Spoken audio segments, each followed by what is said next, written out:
الرحیم الحمد للہ رب العالمین والصلاة والسلام علی سید المرسلین اما بعد فاعوذ باللہ من الشیطان الرجیم بسم اللہ الرحمن الرحیم پڑھیے الصلاة والسلام علیک یا رسول اللہ وعلی آلک واصحابک یا حبیب اللہ الصلاة والسلام علیک یا نبی اللہ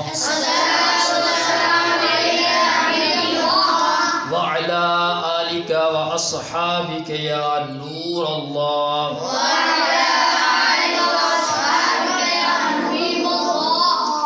پیارے پیارے مدنی منو، نگاہ نیچی کیے، توجہ کے ساتھ درس سنیے. ادھر ادھر دیکھنے سے، موبائل کی طرف توجہ کرنے سے ہو سکتا ہے درس کی برکتیں جاتی رہیں. فرمان مصطفیٰ صلی اللہ تعالی علیہ وآلہ وسلم، تم جہاں بھی ہو مجھ پر درود پڑھو، تمہارا درود پڑھنا مجھ تک پہنچتا ہے. صلو علی الحبیب صلی اللہ تعالی علی محمد صلی اللہ علیہ وآلہ وسلم. گالی دینے کی کیا سزا ہے؟ اللہ تبارک و تعالی قرآن مجید میں ارشاد فرماتا ہے، قد افلح المؤمنون الذین هم فی صلاتهم خاشعون والذین هم عن اللغو معرضون. سورہ مؤمنون ترجمہ کنز الایمان.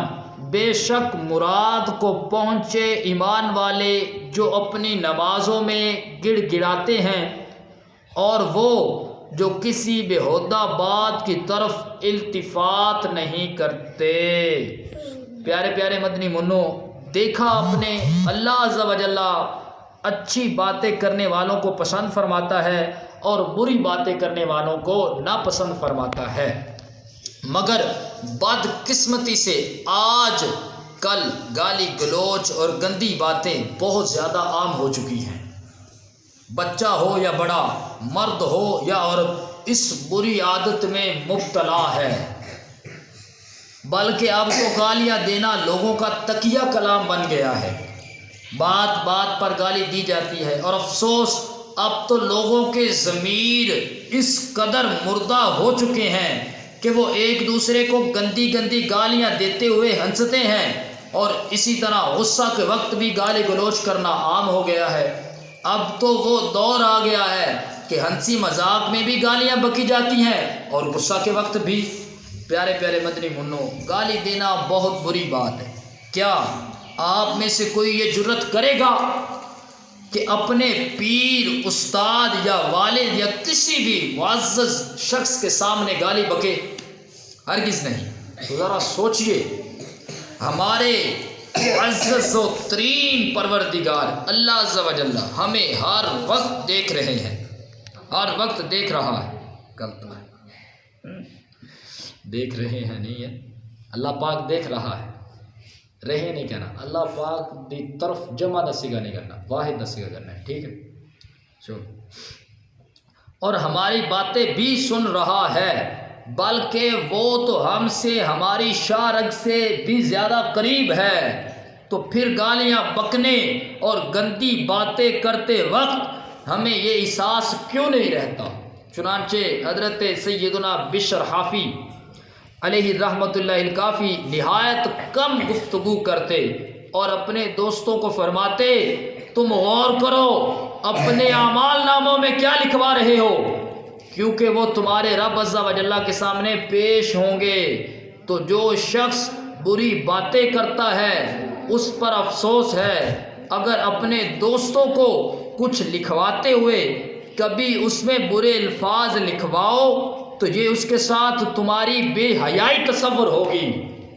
اللہ عز و جل کے ساتھ تمہارا کیا برتاؤ ہے کہ اگر تم اس کو خط لکھو، تم اس کو لکھو، خط میں تم اپنے دوست کو، خط میں آپ مجھے گندے الفاظ لکھ سکتے ہو، گالیاں لکھ سکتے ہو، بری باتیں لکھ سکتے ہو، نہیں لکھو گے.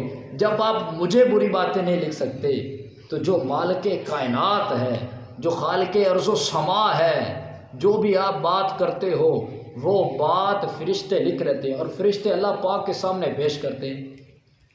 کتنی بری بات ہے کہ ہماری جو تحریر لکھی ہو ہمارے متعلق، جو فرشتوں نے ہمارے متعلق لکھا اور اس میں گندی باتیں لکھی ہوں، اس میں گالیاں لکھی ہوں، اللہ پاک کے سامنے جائے تو یہ اچھی بات ہے؟ یقیناً نہیں۔ پیارے مدنی منو، اللہ عز و جل کے قہر و غضب سے ہر دم پناہ مانگتے رہیے اور ایسی باتوں سے مکمل پرہیز کیجیے جن سے اللہ عز و جل ناراض ہوتا ہے۔ ہمیشہ اچھی اچھی باتیں کیجیے، کیونکہ مدینے کے تاجدار، شافی روز شمار، نبیوں کے سردار صلی اللہ تعالی علیہ وآلہ وسلم کا ارشاد خوشبودار ہے، بلا شبہ بندہ اللہ عز و جل کی پسند کا کوئی ایسا کلمہ کہہ دیتا ہے جس کی طرف اس کا دھیان بھی نہیں ہوتا، کوئی ایسا کلمہ کہہ دیتا ہے جس کی طرف اس کا دھیان بھی نہیں ہوتا، اس کی وجہ سے اللہ عز و جل اس کے بہت سے درجات بلند فرما دیتا ہے، اور بلا شبہ اللہ عز و جل کی نافرمانی کا کوئی ایسا کلمہ کہہ گزرتا ہے کہ اس کی طرف اس کا دھیان بھی نہیں ہوتا، اس کی وجہ سے دوزخ میں گرتا چلا جاتا ہے۔ توبوا الی اللہ، استغفر اللہ، صلو علی الحبیب صلی اللہ تعالی علی محمد صلی اللہ علیہ وآلہ وسلم۔ پیارے پیارے مدنی منو، ہمیں اپنی زبان کو قابو میں رکھنا چاہیے، گالی گلوچ، بے حیائی اور بے شرمی کی باتوں سے گریز کرنا چاہیے تاکہ آخرت میں ہم نجات پائیں، دوزخ سے بچیں، عذاب سے بچیں، جیسا کہ حضرت سیدنا عقبہ بن عامر رضی اللہ تعالی عنہ سے روایت ہے، فرماتے ہیں میں نے بارگاہ رسالت صلی اللہ تعالی علیہ وآلہ وسلم میں حاضر ہو کر اور عرض کی نجات کیا ہے، بچنا کیا ہے؟ ارشاد فرمایا اپنی زبان پر قابو رکھو اور تمہارا گھر تمہارے لیے گنجائش رکھے، یعنی بیکار ادھر ادھر نہ جاؤ، اور اپنی خطا پر رویا کرو، غلطی ہو جائے تو اس پر رویا کرو کہ آئندہ نہیں کروں گا، اللہ پاک مجھے معاف فرما۔ اللہ عز و جل کے نزدیک گالیاں دینے والے کی کیا حیثیت ہے؟ پیارے مدنی منو، آئیے اب گالی دینے کی شرعی حیثیت کے متعلق کچھ جانتے ہیں۔ اللہ عز و جل کے نزدیک گالی دینے والے کی کیا حیثیت ہے؟ اللہ عز و جل گالیاں دینے والے کو ناپسند فرماتا ہے اور اپنا دشمن جانتا ہے۔ سرکار مدینہ صلی اللہ تعالی علیہ وآلہ وسلم نے گالی دینے والے کے بارے میں کیا ارشاد فرمایا؟ سرکار مدینہ صلی اللہ تعالی علیہ وآلہ وسلم نے ارشاد فرمایا فحش گوئی یعنی گالی گلوچ و بیہودہ باتیں کرنے والے پر جنت حرام ہے۔ بزرگان دین کو جب کوئی تو کہ کتے علی خان